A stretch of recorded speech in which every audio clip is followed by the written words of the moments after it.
Fait que moi, on finissait de travailler à 6h. 6h15, j'avais fini de manger, puis à 6h30, j'étais dans la montagne. Même quand il faisait noir pendant les tempêtes de neige, les gens me disaient que j'étais fou de partir tout seul à la montagne avec ma petite lampe frontale. Mais écoute, il m'est jamais rien arrivé. Ça reste quelques-unes des plus belles expériences de ma vie. Là, mais C'est vrai que c'est quand même dangereux, me semble, non? Oh oui. Oh oui. Oh oui, c'était un peu con. Là. Chaque semaine, découvre des entrepreneurs passionnés et passionnants dans des discussions authentiques et inspirantes. Ici Olivier Gédé, bienvenue à Passionné saison 3. Re-bienvenue à Passionné, le podcast qui te présente les passions des entrepreneurs d'ici, celles qui leur permettent de carburer, mais également celles qui leur permettent de refaire le plein. Donc aujourd'hui, on va parler de photos et de vidéos avec un très grand homme dans tous les sens du terme. Mais juste avant, comme tu as pu le remarquer, si tu es à l'écoute sur YouTube, ben, on enregistre chez On est Live, qui est un magnifique studio de podcast à Québec. Évidemment, ils font des podcasts, mais ils peuvent faire aussi webinaires, photoshoot, tout ce qui est images à Québec. Je te recommande vraiment d'écrire à Will et à Serge. Ils vont très bien s'occuper de toi. Aujourd'hui, comme je le disais, on va parler de vidéo et de photos avec Jean-Pierre Quentin. Tu es stratège vidéo et photo. Bonjour, merci d'avoir accepté l'invitation. Ben, ça me fait plaisir. Salut, Oli. Je comprends que quand tu t'appelles stratège vidéo et photo, oui. Ça va plus loin que être un, entre guillemets, c'est des gros guillemets, simple photographe ou simple vidéaste. Tu vas aller plus loin que ça, oui. Si je comprends bien. Jusqu'où tu vas aller, ça va être quoi le degré de plus que tu vas offrir? Le degré de plus, ben, c'est que, juste pour une histoire courte, dans mon passé, j'ai travaillé environ 20 ans en santé et sécurité du travail puis en amélioration continue. Puis j'ai visité pas loin de 1000 entreprises dans ma vie. Au Québec, dans l'Ouest du Canada, un petit peu en Europe aussi, où est-ce que j'ai travaillé. Puis quand j'ai décidé de commencer à faire le switch ou le changement vers la photo, vers la vidéo, je voulais essayer de garder un petit peu ce que je faisais avant en amélioration continue, puis d'essayer de mixer ça avec la vidéo. Le problème que j'ai identifié pendant, mettons, les 5 dernières années au niveau de la vidéo, c'est que il y a beaucoup de clients avec qui je parlais qui me disaient « J'ai fait de la vidéo, mais ça ne m'a rien rapporté. Ça ne l'a rien donné comme... » Il n'y avait rien après. Fait que j'ai l'impression d'avoir fait ça dans le vide. Puis en discutant avec ces personnes-là, ben, je me rendais compte que, OK, vous avez fait une vidéo X, mais peut-être qu'il y avait peut-être un autre problème que vous auriez dû régler avant. Puis l'exemple que je donne tout le temps, c'est si tu essaies de vendre un produit, mais que personne ne te connaît, personne ne va sur tes pages, sur ton site web, sur tes réseaux sociaux, ben tu vas lancer ton message dans le vide un petit peu.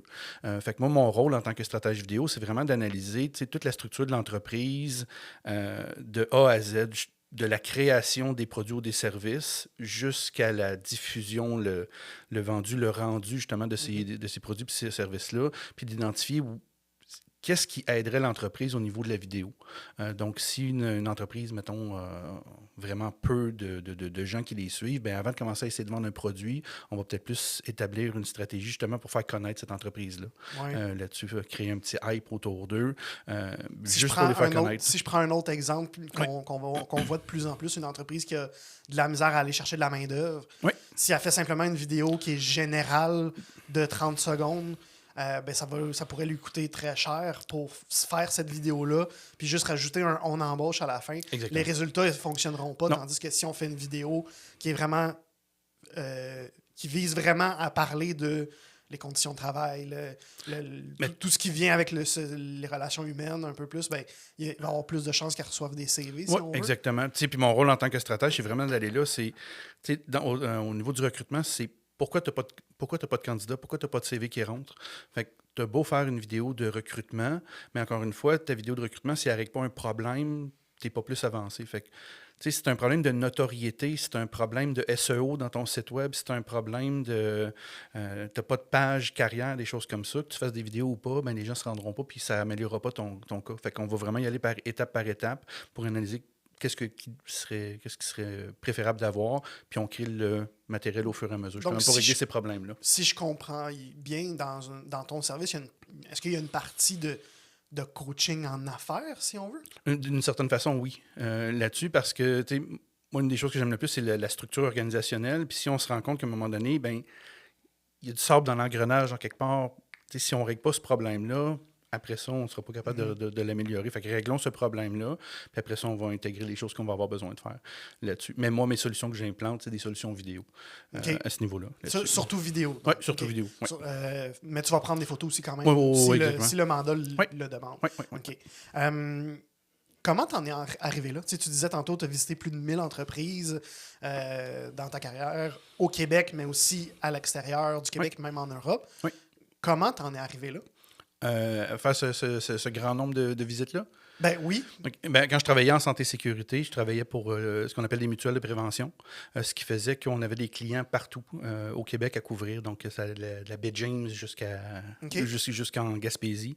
Puis il fallait aller rencontrer ces clients-là justement pour voir, pour les aider au niveau de la santé-sécurité dans leur entreprise. Donc, il y avait certaines obligations à régler, des choses comme ça. Donc, ça m'a permis de visiter des entreprises dans tous les secteurs d'activité possibles et imaginables là-dedans, puis voir comment ils fonctionnent. Voir qu'est-ce qui fonctionne bien, voir qu'est-ce qui fonctionne mal, voir les différents types de tempéraments des propriétaires, des choses comme ça. Fait que ça m'a permis d'avoir un super beau bagage justement de connaissances justement dans ces secteurs d'activité-là. Là-dessus. Puis comment le switch s'est fait à partir de santé, sécurité et formation? Pas formation continue, tu disais amélioration continue? Avec le temps, quand on travaille en santé-sécurité, c'est tout le temps une question de faire tout le temps de la résistance au changement.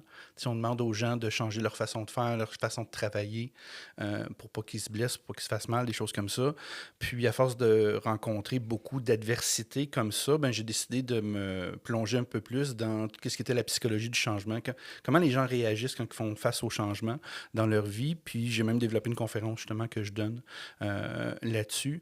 Parce que quand on ne comprend pas par quoi les gens passent dans leur tête quand ils essaient d'implanter quelque chose, c'est difficile de faire progresser les choses là-dedans. Fait que ça, c'est venu, je dirais, pratiquement naturellement quand je travaillais à la Davy.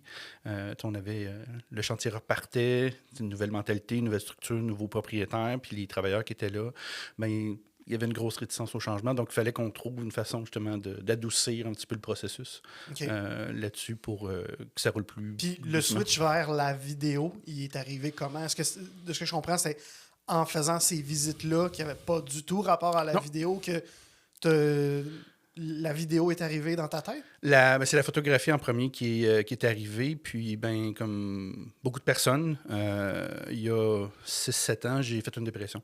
Un burn-out assez sévère. Puis, après plusieurs mois où est-ce que ça va pas, ça file pas, je me cherchais quelque chose pour me sortir de ce nuage noir-là. Puis, je me cherchais comme un hobby, juste pour me changer les idées un petit peu.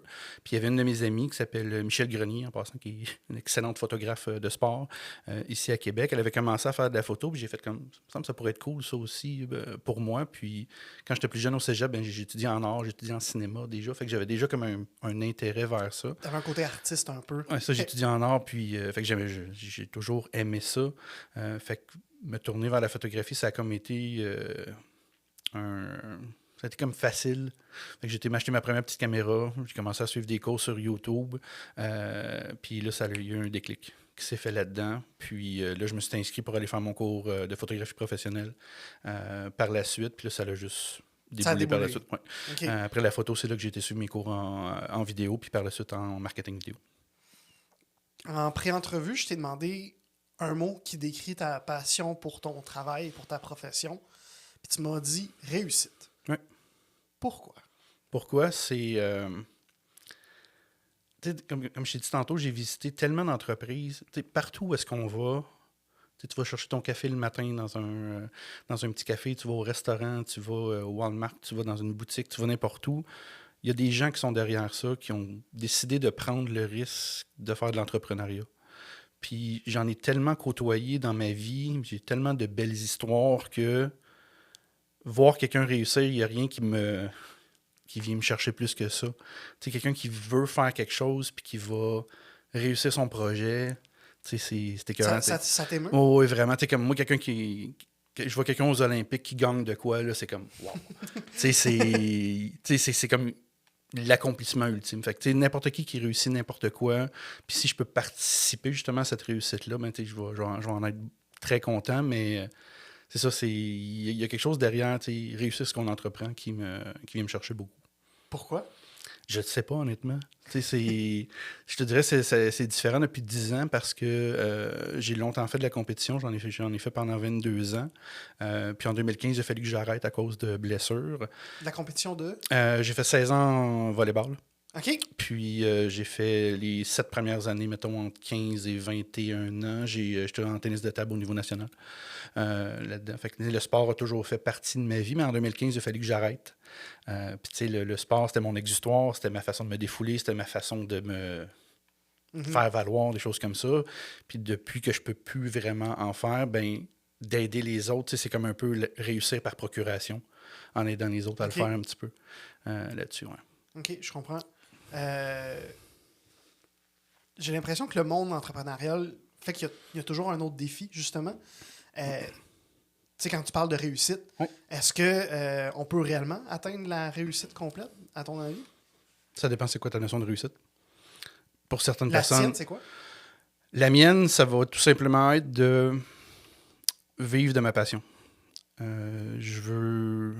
J'ai passé 20 ans en santé-sécurité. Les dernières années ont été rough parce que quand on pense à ça, travailler en santé-sécurité, c'est beaucoup travailler avec penser à la mort souvent. Qu'est-ce qui peut arriver? Exactement, c'est toujours penser au pire, puis toujours prévoir quelque chose qui peut-être aurait des potentialités de peut-être arriver. Puis à un moment donné, ça vient quand même lourd là-dedans. Puis moi, ma réussite, c'est pas de m'en être sorti, mais plutôt d'avoir fait le switch vers qu'est-ce que j'aime vraiment faire. Que c'est pas un fardeau me lever le matin pour aller faire des shootings photos ou de la vidéo, des choses comme ça. J'ai pas hâte au vendredi pour que la fin de semaine arrive, pour que mon calvaire se finisse de semaine. Fait que ça, c'était vraiment quelque chose que tu avais quand tu travaillais en santé-sécurité. Parce que c'est vrai, tu fais juste le dire de faut penser au pire tout le temps. Ça va être très anxiogène. Oui, là-dessus. Puis quand ça l'arrive, je me souviens, il est arrivé un événement avec un travailleur une fois, puis il s'est carrément fait couper une jambe dans une des usines où est-ce que je travaillais. Puis je l'ai pris hyper personnel. C'est comme, qu'est-ce que j'ai pas dit? Qu'est-ce que j'ai pas fait? Pourquoi ils n'ont pas compris ce que j'ai dit? Qu'est-ce que j'aurais pu faire autrement? Puis je m'étais mis le fardeau de cet événement-là sur Comme si c'était vraiment de ta faute. Comme si c'était vraiment de ma faute. Puis écoute, quand c'est arrivé, je suis tombé en larmes, carrément. Puis j'ai fait, je vais tout sacrer ça là. Puis là, ça m'a pris une semaine ou deux, tu sais, m'en remettre. Mais tu sais, c'est tout le temps être dans cet état-là de...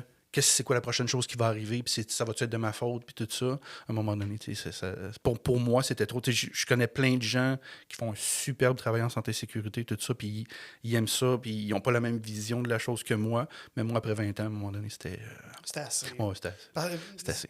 Je suis en train de me dire aussi, je me rappelle, souvent quand on parle de santé-sécurité dans certains emplois, il y a la personne de santé-sécurité qui arrive et les employés soupirent. Là. Des fois, il y a cette perception-là, des fois, de la santé-sécurité qui est comme le briseur de fun ou quelque chose comme ça. C'est quelque chose que tu as... Est-ce que c'est réellement le cas sur le terrain? Ah oui, écoute, c'était plusieurs endroits où c'était des menaces. Je me faisais encercler. Des menaces? Pourquoi? Oui. Quand je travaillais en mutuelle de prévention, des fois, j'allais voir des employeurs, puis on leur disait, regardez, la réglementation est X, idéalement, il faudrait que vous fassiez tel changement, mais pour eux autres, ça impliquait des implications monétaires. Fait qu'eux autres, c'était comme, c'est ça, si tu veux nous faire fermer, cœurant, puis là, ça va tout s'en aller en Chine, puis il y en a qui avaient des perceptions très, très, très, parce que c'est pas facile pour tout le monde non plus, gérer des business, mais eux autres, ils nous voyaient des fois comme... des empêcheurs de tourner en rond, on allait les forcer à fermer, des affaires comme ça. Fait que, tu sais, des fois, ça pouvait être off, là-dedans. Donc, si on revient à la définition de la réussite, la possibilité d'une réussite complète, donc c'est ça, tu dis, c'est possible, mais ça dépend de la définition de la réussite? Exactement, parce que pour certaines personnes, la réussite, ça va être de faire 2 millions par année. Il y en a d'autres, ça va être d'être heureux avec leur famille. Il y en a d'autres, ça va être... les définitions de réussite peuvent changer d'une personne à l'autre. Puis toi, la tienne te dit, c'est juste vivre de ta passion. Donc, est-ce que tu as une réussite complète? Pour l'instant, je te dirais que oui. Est-ce que c'est parfait? Non. Mais au moins, je me lève à chaque matin en me disant, aujourd'hui, je m'en vais faire qu'est-ce que j'aime. Fait que c'est déjà un gros pas vers une belle réussite, je crois, oui. Est-ce qu'il y a un moment où tu vas pouvoir te mettre les deux pieds sur la table? Fais-le pas ici, là. Mais tu vas te mettre les deux pieds sur la table puis tu vas dire mission accomplie. J'ai fait ce que je voulais. J'ai réussi. Vu que je suis encore en démarrage, je me considère quand même encore en démarrage. C'est pas parfait. Me mettre les deux pieds sur la table en disant j'ai réussi, en me pétant les bretelles, je ne penserais pas. Parce que le moment que tu arrêtes de continuer à forcer, ben, c'est là que tout peut s'écrouler. Fait qu'il ne faut pas que je prenne pour acquis que c'est canné et que ça va bien aller toute ma vie là-dedans. Fait que je préfère continuer à faire tous les efforts pour que ça marche. Réussite totale et... Je ne sais pas à quel niveau on peut dire que la réussite est totale ou pas, mais pour l'instant, je suis satisfait de où est-ce que je suis. Puis ça va juste s'en aller s'améliorer, je peux dire. Tu dis que tu te considères encore en démarrage. Oui. Moi, j'ai l'impression que tu es quand même bien implanté. Puis de mon point de vue à moi, ton démarrage il est fini. Fait que pourquoi tu te considères encore en démarrage? Parce que je ne fais pas encore totalement ce que je veux. Je fais beaucoup de photographie. Puis mon but, c'est pas d'arrêter de faire de la photo à 100%, mais mon but, c'est vraiment de m'en aller faire plus de la vidéo en stratégie vidéo, puis d'aider les entreprises à justement établir, puis créer justement les plans qu'ils ont besoin au niveau de la vidéo.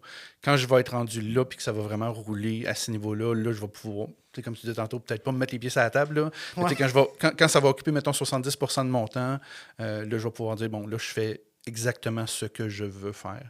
Mais là, vu que je fais beaucoup de photographie, les gens m'associent beaucoup à la photo. Je fais beaucoup d'événements. Je couvre énormément d'événements ces temps-ci. Les gens m'associent beaucoup à ça, mais il y a la portion vidéo qui reste encore à travailler, okay. à développer beaucoup. OK, je comprends. Puis, est-ce qu'il y a peut-être dans un certain futur pour te permettre ça, de faire moins de photos et faire plus de vidéos, d'arrêter volontairement de prendre des mandats photos ou quelque chose comme ça pour te faire passer le message que tu fais surtout de la vidéo?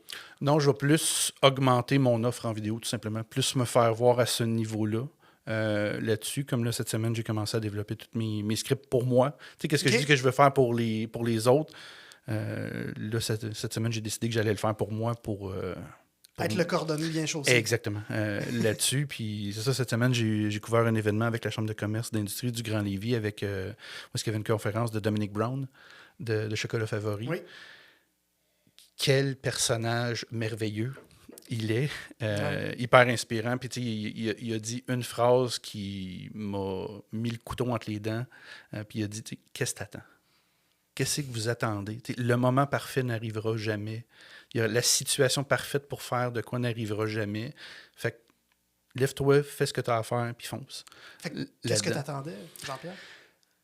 Tantôt, on disait peut-être, ça roule bien mes affaires, donc j'ai peut-être pas à pousser plus, tout ça. Mais là, j'ai fait comme non. Si je veux vraiment comme pousser plus la vidéo, ben j'ai pas le choix que d'appliquer ce que je veux, ce que je ferais chez mes clients. Fait que, écoute, en 2 jours, j'ai rédigé comme 60 scripts de vidéos que je vais faire. C'est même pas une farce, ça l'a vraiment déboulé là-dedans. Puis, ChatGPT aide beaucoup pour ça. Fait que, il faut servir des outils qu'on peut avoir maintenant là-dessus. Mais c'est ça, c'est...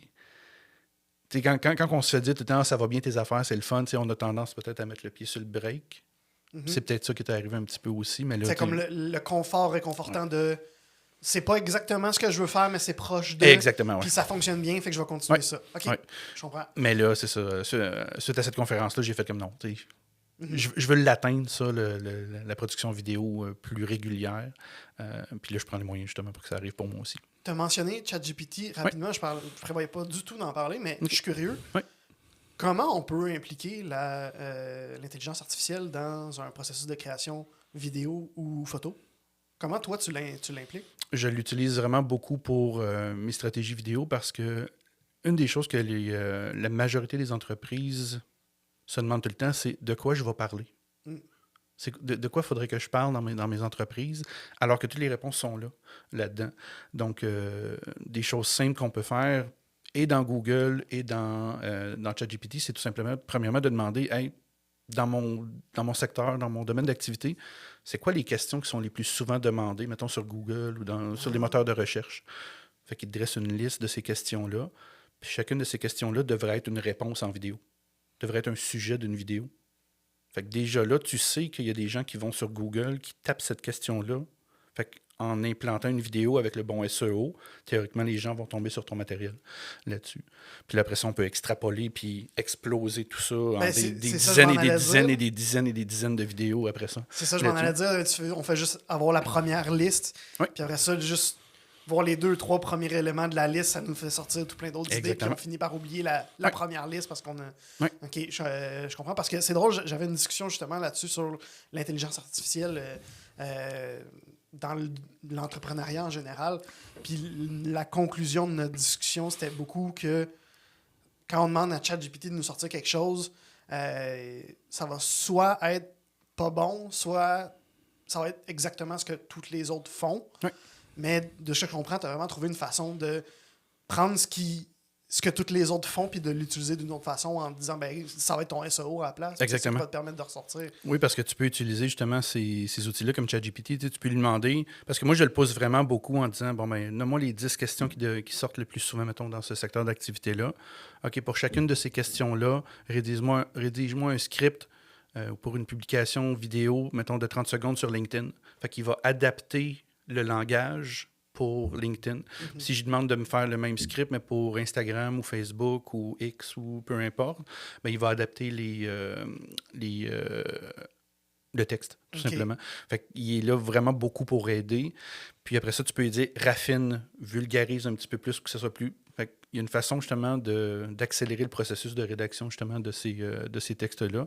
Puis pour chacun de ces textes-là, après ça, tu peux demander ce serait quoi les meilleurs tags SEO à implanter. Il va te sortir la liste. Puis la majorité du temps, honnêtement, il est pas loin de la vérité. Là. Ouais, fait que toi, tu as juste besoin de relire puis juste changer des petits mots ici et là, puis Exactement. travailler, C'est ça. pas lire un peu si on Ouais. veut. OK, Oui, je exactement. comprends. Je reviens à notre discussion sur la réussite. Une fois que ton entreprise, Jean-Pierre Quentin Photographie, mais justement, tu dis que tu veux faire de la photo, mais ton entreprise s'appelle Jean-Pierre Photo vidéo. Quentin Photographie. Oui. Mais Photo vidéo, oui. OK, tu as rajouté vidéo, OK, Oui, c'est oui, ça. oui.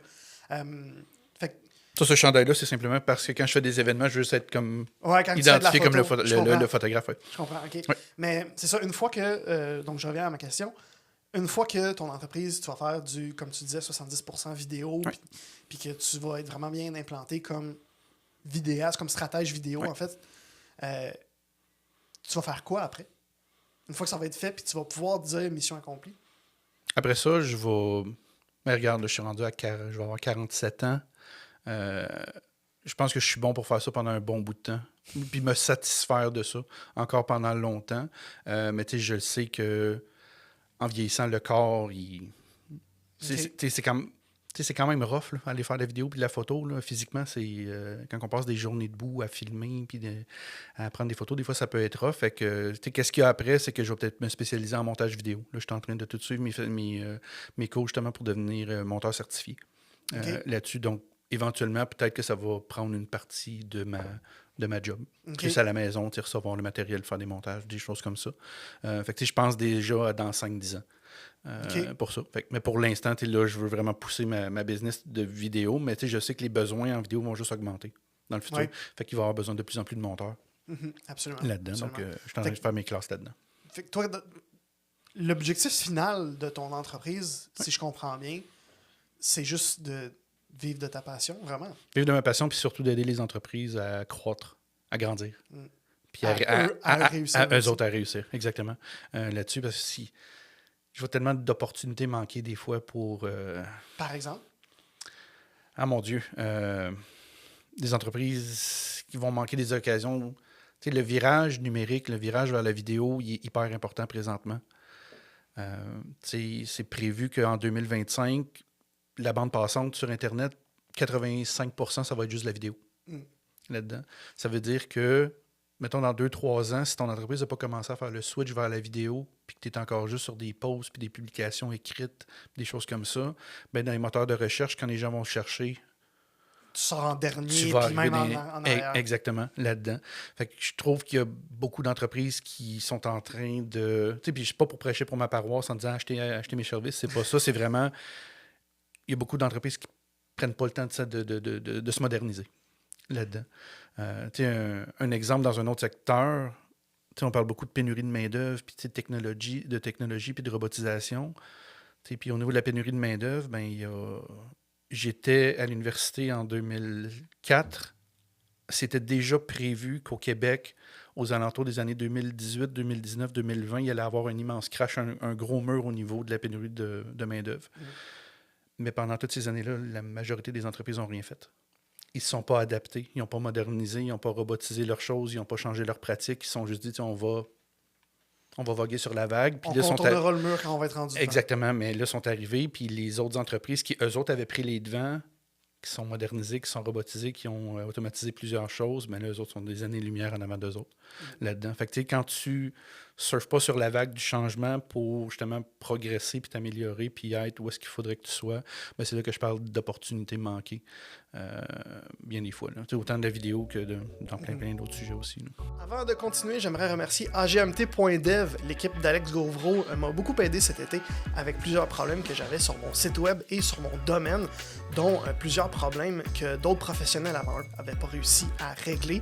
Alors, si toi aussi tu as des problèmes, des besoins en outils informatiques, fait que logiciels, applications et autres outils informatiques en tout genre, ou même en création de sites web custom, ou n'importe quel autre besoin informatique, ben, l'équipe d'AGMT.dev est là pour toi. Alors, je t'invite à visiter le site web agmt.dev ou à écrire directement à Alexandre Gauvreau au alex@agmt.dev. J'avais une question concernant quand tu disais que tu avais visité 1000 entreprises et plus, tu m'avais aussi parlé que tu étais allé en Norvège. Oui. Est-ce que ça aussi, c'était par rapport à la santé-sécurité? Oui, ça a été mon premier travail. OK. Est-ce que tu es allé vivre en Norvège ou c'était des. OK. Puis Oui. pendant combien de temps? J'étais parti pour un contrat de 2 ans, ça c'était en 2005. Puis ça m'a toujours fait rire comment c'est arrivé. Ça, je travaillais pour une compagnie d'ingénierie à Montréal qui s'appelle Bechtel. Puis pendant que je suivais mes cours en santé et sécurité à l'université. Puis avant ça, j'avais travaillé en tourisme. Puis je vendais des croisières, tout ça. Donc, ultimement, au début, moi, je voulais travailler en tourisme, au début des années 2000, mais avec le 11 septembre, le secteur Ouais. on ne peut pas Crasher faire sans mauvais jeu de sans mots. mauvais jeu de mots, il a crashé. Fait qu'il a fallu que je me réoriente, tout simplement. Fait que c'est là que je me suis en allé en santé et sécurité. Puis je travaillais dans un bureau d'ingénieur pendant un petit bout de temps. Puis quand je travaillais en tourisme, on avait vu beaucoup de vidéos de construction de navires qui se faisaient en Norvège. Tu sais, c'est gigantesque, tout ça. Puis on voyait les paysages, puis j'ai tout le temps fait comme j'aimerais ça aller en Norvège un jour, ça a l'air super beau. Puis quand je travaillais dans l'entreprise d'ingénierie, à un moment donné, on a eu un contrat en Norvège, là-bas, pour construire une usine. Puis quand on a eu le courriel, comme de quoi on avait eu le contrat, je me suis littéralement levé. J'ai été voir le directeur de projet que je ne connaissais pas. Puis j'ai été le féliciter justement pour l'obtention du contrat. Puis j'ai dit, je peux-tu y aller? Il dit, qu'est-ce que tu pourrais faire? Je dis, je sais que la santé et sécurité, c'est super important pour vous. Puis je suis en train de finir mes cours là-dedans. Il dit, tu finis quand? Je dis, je finis en mai. Il dit, c'est beau, tu iras en juin. Ça a pris Juste de même. Ça a pris comme 3 minutes. Il m'a pas demandé de CV, il m'a pas rien demandé. Il m'a dit, tu iras. Fait que ma première job que j'ai eue, c'est juste parce que je me suis levé, puis j'ai été féliciter quelqu'un, puis j'ai dit, je peux-tu y aller? Puis j'ai eu la job dans même. Il y a quand même un beau parallèle à faire avec le monde de l'entrepreneuriat. Il y a beaucoup de contrats qui se donnent comme ça aussi. Est-ce que tu as eu d'autres expériences proches de ça que simplement se lever et aller... Quelquefois, tu rencontres une personne par hasard, tout ça, puis tu te rends compte que présentement, ils recherchent pour quelque chose de similaire que t'offres. Tu lèves la main, puis le partenariat peut se faire comme ça, mais comme tu dis, si tu prends pas de chance, puis tu lèves jamais la main, puis tu dis pas « Hey, je suis là, puis je peux le faire pour vous, puis je peux vous aider », mais tu l'auras pas. Si tu ne demandes jamais, la réponse va toujours être non. Exact. C'est vrai. Oui. Ça me rappelle quand moi j'étais aux études en radio, puis il fallait qu'on fasse des entrevues. On devait opérer une station de radio, donc faire des entrevues avec des politiciens, tout ça. Puis on était des petits étudiants. On se disait, oui, le député provincial ne voudra pas me parler. Je suis un simple étudiant de cégep. Puis ma prof avait simplement répondu, tu sais, demande, au pire, il va dire non. C'est ça. Puis c'était tout le temps comme ça dans tout ce qui est demande d'entrevue, en fait, à la base, là, en médias. C'est vraiment comme ça qu'on doit l'apprendre. Demande-le, puis au pire, tu vas te faire dire non, mais la majorité des non, c'est non, pas maintenant. Ou il va tout le temps avoir un non, mais qui va ouvrir un petit peu la porte. C'est pas un non total. C'est très rarement un non total, c'est ça. Ouais. C'est pour ça que la persistance, des fois, garder contact, de relancer, puis faire des choses comme ça, qu'à un moment donné, après 7-8 fois, ça va peut-être être oui. On ne le sait pas. Mais il faut demander, puis il faut essayer. Puis, comme il y a quelque chose que je fais pour mon plaisir personnel, c'est que tous les gros bands de musique que j'adore et que j'aime, je leur ai tout écrit. En disant que si vous venez dans ma ville un jour, je veux photographier votre show gratos. Juste pour mon trip personnel, de prendre des photos de votre show parce que j'adore votre groupe là-dedans. Il y en a 2 qui ont dit on n'y va pas cette année, l'année prochaine peut-être. Mais si je ne demande pas, il n'y aura plus jamais personne qui va dire oui là-dedans. Puis je ne veux pas le faire pour l'argent ou rien, je veux juste le faire pour faire comme prendre des photos d'un de mes groupes préférés sur le stage. C'est arrivé une couple de fois que j'ai fait j'ai couvert des spectacles comme ça, puis c'est le fun. Là. Mais encore une fois, j'ose aller, puis prendre les devants, puis d'écrire à ces gens-là, parce que c'est des gens comme n'importe qui. Là. C'est pas parce que c'est des artistes, des musiciens connus, des choses comme ça, qu'ils ne te parlent pas là-dessus. Là. Fait que c'est... Surtout quand on leur parle avec passion, d'une passion qui va probablement être commune. Oui. C'est plus facile de faire des lignes dans ce temps-là. Oui. Donc, pour revenir à la Norvège. Oui. On prend des petits chemins. Ben oui, on prend plein de petits chemins aujourd'hui, mais j'aime ça. Mais donc, pour revenir à la Norvège, t'es allé vivre là 2 ans, de ce que je comprends? Finalement, ça va durer 6 mois. 6 mois? Ouais. OK. Pourquoi ça a été raccourci? Honnêtement, j'ai pas été capable de toffer le 2 ans. Le mal du pays, ça fesse. C'était des 60 heures par semaine. On travaillait 60 jours, 2 semaines off. D'habitude, les gens qui vont, mettons, dans le nord du Québec, ils font du 2-2. Là. Du 14-14, mais nous autres, c'est du 60-14. Là. OK. Fait que c'était solide. Là. C'est 60... OK, fait que 2 mois puis 2 semaines off. Oui, exactement. Oh boy, OK. Oui, fait que c'était très demandant. Puis, c'est ça, après 6 mois, je pense que ça a été... C'était suffisant. Ça a été assez. Mais as-tu eu quand même l'occasion de découvrir un peu le pays puis de vivre un peu l'expérience de la Norvège? C'était comment pour toi? Comment t'as senti ça? Moi, j'habitais dans un petit village qui s'appelle Mosjoen, en norvégien, puis c'était comme 150 km du cercle polaire dans le nord. OK. Puis, fait qu'on habitait dans une petite ville. Puis le chantier où est-ce qu'on habitait, tous les travailleurs, on avait comme un camp, un camp sur le chantier. Puis tout le monde restait là-dedans. Les gens travaillaient là, puis on avait comme l'espace commun, puis la cafétéria, puis tout le monde restait à l'intérieur de ça. Moi, j'ai fait comme je veux vivre la vie norvégienne, fait que j'ai été m'inscrire au gym de la ville. Je sortais dans la ville, j'allais voir je me suis fait des amis là-bas. Je voulais vraiment m'imprégner justement de la vie, pas juste faire comme j'étais là, mais pas vraiment là en même temps. Puis, écoute, on a un beau pays, là, mais... Pas aussi beau que la Norvège? Non, c'est surtout au niveau de la... Oui, le pays en tant que tel est beau, mais c'est la mentalité, là-bas. Là-bas, quand ils ont travaillé 30 heures par semaine, là, c'est assez. Va vivre ta vie. Okay. Les choses sont fermées le dimanche. La majorité des commerces sont fermés le dimanche. Puis tout le monde est dehors. La majorité des gens font du sport. Même à c'est 150 hyper actif. km du cercle polaire. Oui, mais l'été, il fait tout le temps clair. C'est 24 heures d'ensoleillement l'été, puis plus vers l'hiver, c'est 23 heures de noirceur, on peut dire, là-dedans. Puis même là, les gens sont dehors, puis ça vit, puis c'est relax. C'est ça. Ouais. Tu sens pas la même pression qu'on peut avoir ici, là, au niveau de la mentalité du travail là-dessus. Mais... Parce qu'en pré-entrevue, tu me disais que ce qui t'aide à décompresser, ce qui te permet de relaxer, de respirer, de refaire le plein après des gros rushs, ben, c'est d'apprendre et de découvrir. Ouais. Donc, j'imagine que la Norvège a rempli ce besoin-là pas mal pendant un bon 6 mois. Oui, beaucoup. Je me suis découvert une passion pour la rando quand j'étais là-bas parce qu'on était entouré de montagnes. Fait que moi, on finissait de travailler à 6 heures. À 6h15, j'avais fini de manger, puis à 6h30, j'étais dans la montagne. Okay. À chaque soir. Tout le temps. Je partais, même quand il faisait noir pendant les tempêtes de neige, les gens me disaient que j'étais fou de partir tout seul à la montagne avec ma petite lampe frontale. Mais écoute, il m'est jamais rien arrivé, puis ça reste quelques-unes des plus belles expériences de ma vie. Là, mais c'est vrai que c'est quand même dangereux, me semble, non? Oh, oui. Oui, c'était un peu con. Là. T'as-tu eu des close calls? Non, c'était tout le temps des sentiers connus, mais tu sais, quand même partir quand il neige en montagne tout seul. À 6 heures le soir. Quand il fait noir. Quand il fait noir depuis 11 heures, puis qu'il va faire noir pendant 11 heures. OK, je comprends. Ouais. Non, c'était... Mais tu sais, j'étais là pour vivre une expérience, puis je voulais la vivre au complet. T'sais. C'était soit ça ou bien aller m'asseoir devant la télé. Ouais, c'est vrai. C'est... Tu découvres un peu la Norvège en écoutant la télé norvégienne, mais pas autant que si tu vas te promener dans la montagne. Je comprends. Ouais. Mais c'est ça. Donc, toi, tu as une passion pour la découverte, pour apprendre. Donc, profondément curieux, j'imagine, Ouais. aussi. Mais curieux à propos de quoi? Est-ce qu'il y a des trucs précis? Mon Dieu. Curieux à propos de quoi?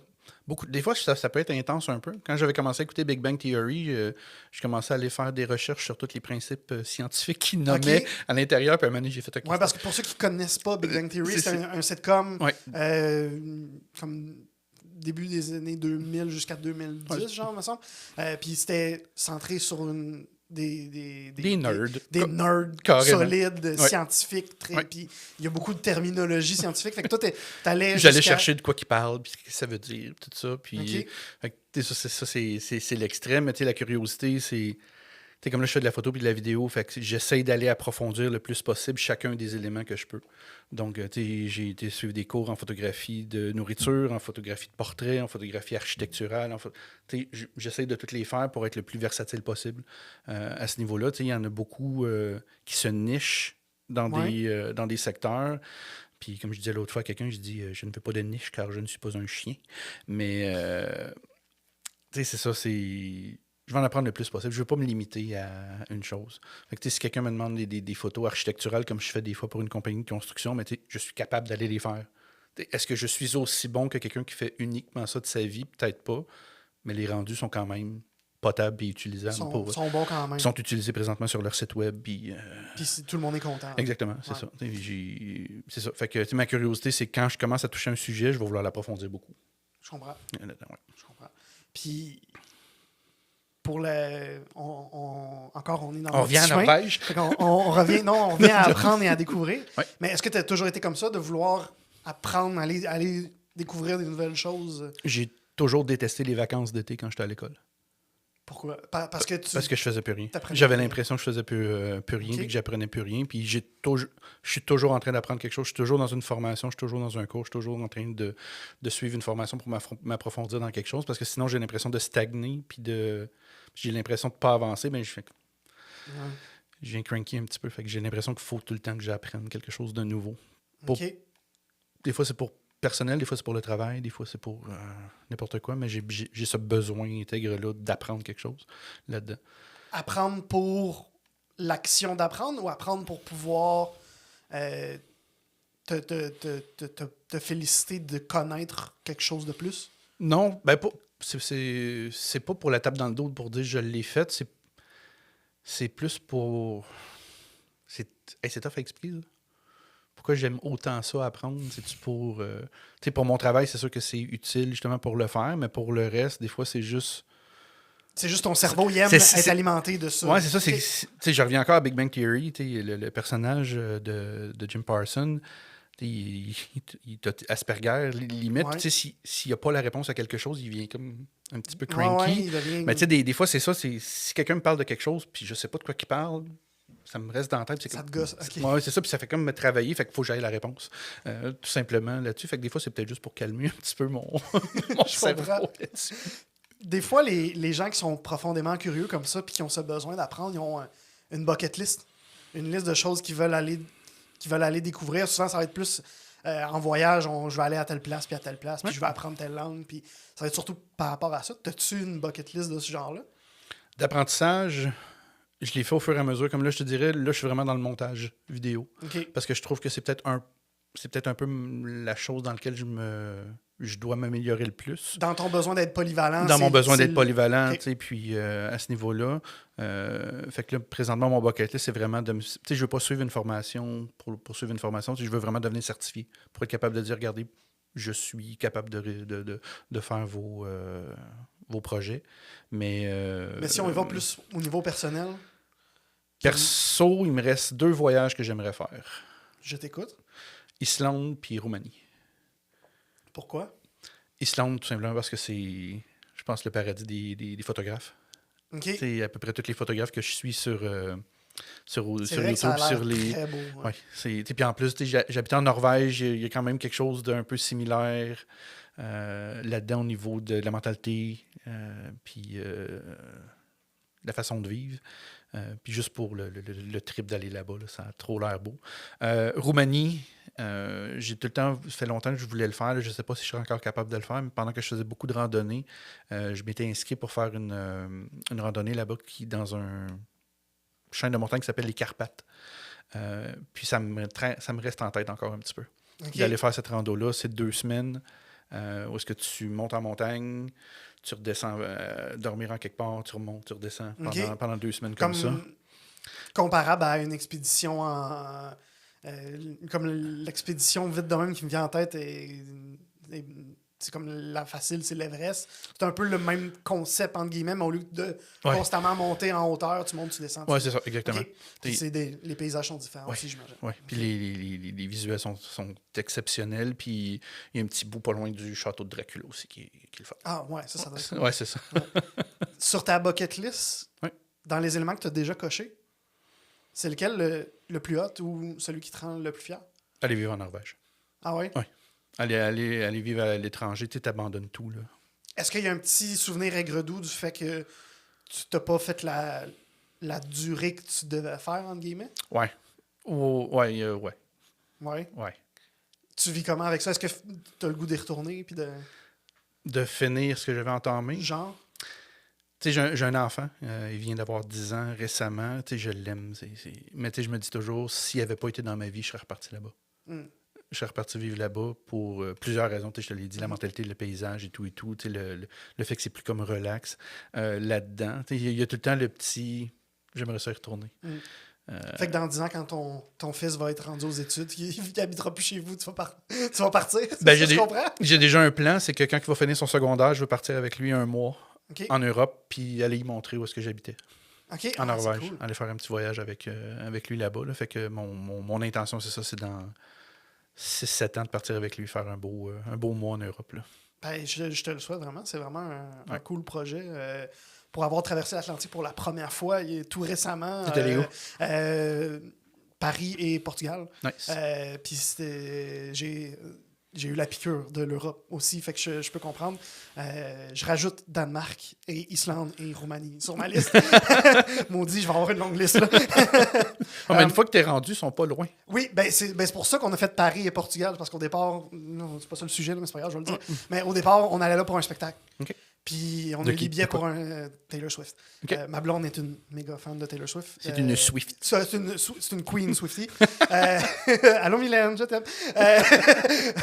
Mais ouais, fait elle a réussi à avoir des billets. Genre, elle s'est levée à 3 h du matin pendant le FEC. Elle a manqué Green Day qu'elle voulait voir pour Acheter des billets pour Paris. Puis une fois à Paris, on a fait bon, tu sais, en se disant, OK, on s'en va à Paris. C'est cool Paris, mais on a plus le goût d'aller voir le Portugal. Fait qu'on s'est planifié un avion pour aller au Portugal après, puis on a fait tout le Portugal. Wow. Mais bref, c'était pas ça le sujet. Il me reste mes quelques petites questions que je pose à tout le monde. Avec qui tu voudrais absolument prendre un café? Personne en vie ou décédé, ou même, ça peut même être un personnage fictif. Elon Musk. Même qu'on l'aime ou qu'on l'aime pas, ce gars-là, il a révolutionné beaucoup de choses. Mm-hmm. Puis, encore une fois, qu'on l'aime ou qu'on l'aime pas, je pense qu'il y a beaucoup à apprendre aux gens sur la... Fonce, t'as une idée, fonce, fais-la dessus, fais fi de ce que les gens pensent, puis si ça marche pas, ça marche pas. Puis on S'il y essaie a d'autres quelqu'un choses. qui n'a pas peur de prendre action, c'est ça. comprends. Fait que oui, il y a des points de vue très, très, très spéciaux des fois, mais il reste qu'en tant qu'entrepreneur puis innovateur, surtout, c'est une immense référence. Là. En réseautage, c'est une question qu'on entend souvent. Puis personnellement, je pense pas assez souvent à la poser. Fait que là, j'ai commencé à la poser dans mon podcast parce que je l'aime vraiment. Qu'est-ce qu'on peut faire en tant que, mettons, les auditeurs qui sont à l'écoute, ou moi, qu'est-ce que je peux faire pour t'aider puis pour aider ton entreprise? Présentement, vu que je veux vraiment faire la transition plus vers la vidéo, j'ai vraiment besoin de me créer beaucoup plus de contenu parce que souvent, là, les gens me demandent « As-tu fait X choses pour le faire? » Je peux pas parce que je peux pas présenter de résultats parce que OK. j'en suis encore à j'ai fait quelques vidéos corporatives justement pour des compagnies, mais faire exactement ce que je veux. Là, présentement, ça me prendrait quelques clients bêta pour le faire, pour tester, justement pour que les gens puissent réaliser les impacts que ça peut avoir, les stratégies qu'on peut implanter justement dans les entreprises. Fait que présentement, c'est ça, j'aurais besoin de quelques clients bêta, justement, peut-être 2 pour... Puis par client bêta, qu'est-ce que tu veux dire? Des clients qui seraient prêts justement à me laisser rentrer dans leur entreprise puis d'analyser justement le fonctionnement puis que je leur propose justement des solutions puis qu'on les intègre justement pour voir le gap qu'on peut faire. Puis qu'on fasse des tests puis exactement. qu'on fasse du SRR. Oui, exactement. Quelqu'un qui est ouvert à faire investir dans du SRR, mais exactement. Il pourrait avoir des simples, des doubles, des triples, des circuits, mais il pourrait avoir aussi des strikeouts puis des fausses balles. Oui, exactement. Mais les fausses balles, je te dirais que ce serait quand même assez rare parce qu'on ne crée pas rien tant qu'on n'est pas sûr qu'on va avoir un résultat X dessus. Mais tu sais, ça me prend de la viande justement pour le tester. Exactement. Puis pour pouvoir prouver après que c'est vrai que ça marche. Oui, exactement. Okay. Ça peut être pour des compagnies qui ont des problèmes de recrutement, ça peut être des compagnies que leur staff au niveau, leurs vendeurs sont overwhelmed, qui ont trop de travail, des choses comme ça. J'ai plein de belles stratégies qu'on peut appliquer pour ces gens-là aussi. Pour les entreprises qui ont plein de travailleurs étrangers, où est-ce que la communication est un problème, j'ai plein de belles stratégies aussi à intégrer. Donc, c'est ça, là, j'aurais besoin de quelques clients bêta justement pour implanter, pour après ça être capable de dire, regardez, chez tel client, on était capable de faire ça, voici ce qu'on pourrait faire chez vous aussi. Puis, j'imagine aussi tous les clients qui veulent tout simplement améliorer leur notoriété. Exactement. OK, parfait. On te suit où? On me suit principalement sur les réseaux sociaux, beaucoup. Oui, mais lesquels? À quels endroits? Facebook, JP Quentin Photo. Mon site web, jeanpierrequentin.com, où est-ce que c'est mon hub, où est-ce que la majorité des choses se passent aussi. Puis, dans les prochains mois, attendez-vous à avoir beaucoup plus de vidéos. Oui, on va avoir la vidéo. il va y avoir beaucoup de vidéos où est-ce que je vais tout sortir l'arsenal de... C'est quoi les types de vidéos qu'on peut faire dans les entreprises pour aider. Puis il va en avoir. Parfait. Je vais rajouter les liens en description du podcast pour permettre aux gens qui sont curieux d'aller voir. Puis s'il y a d'autres liens qui s'ajoutent dans ceux que tu as mentionnés, je vais pouvoir les rajouter aussi. Merci beaucoup, vraiment, Jean-Pierre, d'avoir accepté l'invitation. Pour l'opportunité. C'est vraiment le fun de t'avoir jasé ce matin. Merci à toi. Tu fais encore ta facturation sur un fichier Excel? Ben, tu as besoin de Momenteo. Momenteo est un outil de facturation et de devis en ligne pour entrepreneurs. Il te permet de créer, personnaliser et envoyer des devis et factures en quelques minutes. Et surtout, tu peux faire tes suivis directement dans l'application et recevoir tes paiements de façon efficace. Combine ça avec le calendrier intégré et tu as un portrait super clair de ton entreprise en quelques clics. Pour gérer ta facturation, c'est simple. Tout ce que ça te prend, c'est quelques minutes et Momenteo. Essaye gratuitement sur momenteo.com et ensuite de ça, utilise le code promo PASSION20 pour 20% de rabais sur l'abonnement de ton choix. Simplifie ta facturation dès aujourd'hui avec Momenteo. Merci d'avoir été à l'écoute jusqu'à la toute fin de cet épisode, je l'apprécie énormément. Si tu t'es rendu jusque-là, c'est probablement parce que tu as aimé ce que tu as entendu. Alors pourquoi pas le démontrer? Utilise le pouce en l'air si tu es à l'écoute sur YouTube et les 5 étoiles si tu es à l'écoute sur Apple Podcasts et sur Spotify. Si tu as vraiment adoré ça, pourquoi pas t'abonner et partager l'épisode que tu viens d'écouter à quelqu'un que tu connais et que ça pourrait inspirer. C'était Olivier GD. À la semaine prochaine.